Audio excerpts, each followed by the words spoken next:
Salam damai dan sejahtera. Mari kita lanjutkan lagi pembahasan soal kitab suci. Dari beberapa komentar dalam beberapa video Crusader Network yang membahas sola scriptura, ada upaya teman-teman Protestan untuk meminimalkan kerusakan yang diakibatkan oleh prinsip sesat ini. Mereka mengatakan, sola scriptura bukan berarti Protestan hanya percaya pada kitab suci saja dan membuang yang lain, tapi menempatkan kitab suci sebagai otoritas tertinggi. Itu sebabnya Protestan menerima hasil konsili Nisea yang merumuskan doktrin Tritunggal dan juga ikut merayakan Natal setiap tanggal 25 Desember. Bahkan sebagian gereja Protestan sekarang mulai kembali menerima beberapa tradisi Katolik seperti tradisi Rabu Abu pada masa Prapaskah karena hal-hal seperti itu mereka tafsirkan tidak bertentangan dengan kitab suci. Ada asumsi keliru mendasar yang tidak mereka sadari, yaitu anggapan bahwa ada unsur-unsur tradisi suci yang bertentangan dengan kitab suci. Ini asumsi dasar yang salah besar, karena sabda Tuhan tidak dapat bertentangan dalam dirinya sendiri. Dengan demikian, tradisi suci tidak bertentangan dengan kitab suci, karena keduanya membentuk keseluruhan sabda Tuhan yang dijaga keutuhannya oleh Roh Kudus berkat janji Yesus Kristus. Kecuali ada yang dapat membuktikan sabda Tuhan terjaga utuh di tempat lain, maka satu-satunya tempat di mana sabda Tuhan terjaga utuh sesuai janji Tuhan adalah di gereja Katolik. Ketika Protestan membuang sebagian dogma, liturgi, dan devosi-devosi Katolik, sebenarnya mereka telah membuang sebagian dari tradisi suci yang membentuk keseluruhan sabda Tuhan. Hasilnya, prinsip sola scriptura telah membuat Protestan kehilangan sabda Tuhan yang utuh. Di video sebelumnya telah dijelaskan bahwa sabda Tuhan yang utuh ini diperlukan untuk memulihkan kemanusiaan agar dapat menjadi sempurna seperti Tuhan. Matius bab 5 ayat 48, dan mewujudkan kerajaan Allah di bumi yang menjadi harapan semua Kristen melalui doa Bapa kami. Tanpa sabda Tuhan yang utuh, maka Protestan sudah pasti tidak dapat mewujudkan keduanya.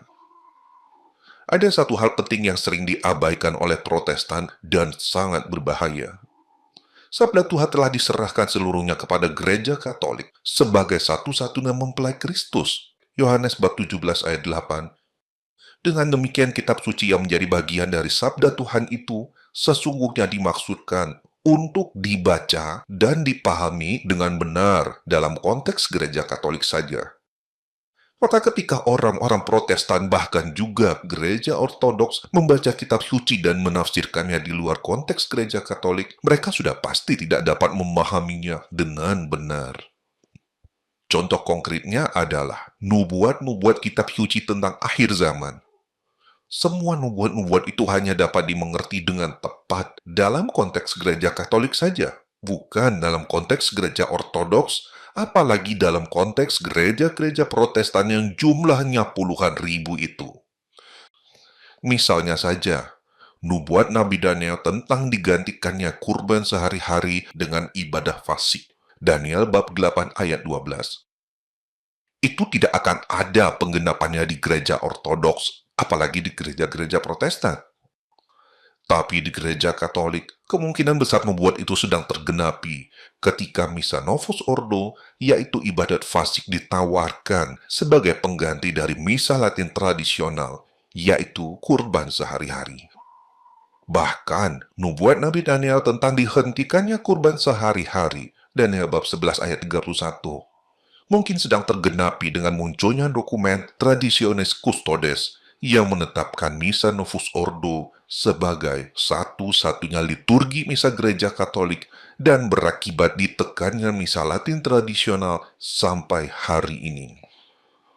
Juga nubuat Rasul Paulus tentang kemurtatan besar, 2 Tesalonika bab 2 ayat 3. Itu berbicara tentang kemurtatan besar yang terjadi di gereja Katolik, bukan di gereja Ortodoks, bukan pula di gereja-gereja Protestan. Di gereja Ortodoks maupun gereja-gereja Protestan tidak perlu ada kemurtatan besar, karena tanpa itu mereka sudah di luar gereja Kristus. Sementara di gereja Katolik, yang adalah gereja Kristus, perlu ada kemurtatan besar sebagai ujian terakhirnya. Sebagaimana Kristus telah menjalani pengkhianatan oleh Yudas dan mengalami penderitaan sampai mati di kayu salib. Demikian juga gereja Katolik sebagai mempelai Kristus akan mengalami pengkhianatan oleh para hierarkinya. Kemurtadan besar itu mungkin sedang tergenapi pada Konsili Vatikan II yang membuat gereja Katolik pasca konsili menerima nilai-nilai dunia dan sekaligus mengkhianati ajaran tradisionalnya demi agenda ekumenisme yang melayani musuh Kristus. Begitu juga nubuat Rasul Paulus tentang sisa umat. Roma bab 11 ayat 2 hingga 5. Itu adalah tentang sisa umat yang setia di dalam gereja Katolik, bukan di gereja Ortodoks atau di gereja-gereja Protestan. Sisa umat di gereja Katolik perlu ada sebagai bagian dari upaya Tuhan menjaga gerejanya, yaitu gereja Katolik tetap tidak terkalahkan sesuai janji Kristus, meski di gereja Katolik sedang terjadi kemurtatan besar. Sisa umat ini tergenapi pada orang-orang Katolik yang tetap setia pada ajaran gereja Katolik tradisional dengan menolak Konsili Vatikan II tanpa memisahkan diri dari gereja Katolik. Itu tadi sekedar contoh bagaimana kitab suci sesungguhnya adalah milik gereja Katolik dan hanya dapat ditafsirkan dengan tepat dalam konteks gereja Katolik, bukan dalam konteks gereja Ortodoks, apalagi gereja-gereja Protestan. Bisakah Anda bayangkan apa yang terjadi jika Anda membaca peta kota Jakarta tapi menerapkannya di kota Medan? Anda akan kebingungan karena peta tersebut tidak memberi petunjuk yang benar dan malah menyesatkan.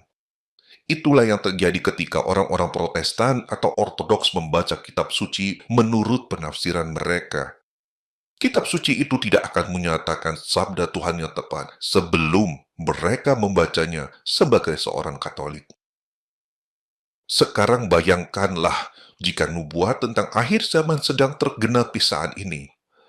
Bagaimana mungkin Anda bisa selamat dengan tetap menjadi Protestan? Dalam hal ini kitab suci sama sekali tidak akan membantu Anda karena Anda membacanya dalam konteks yang salah. Terima kasih atas perhatian Anda. Viva Christus.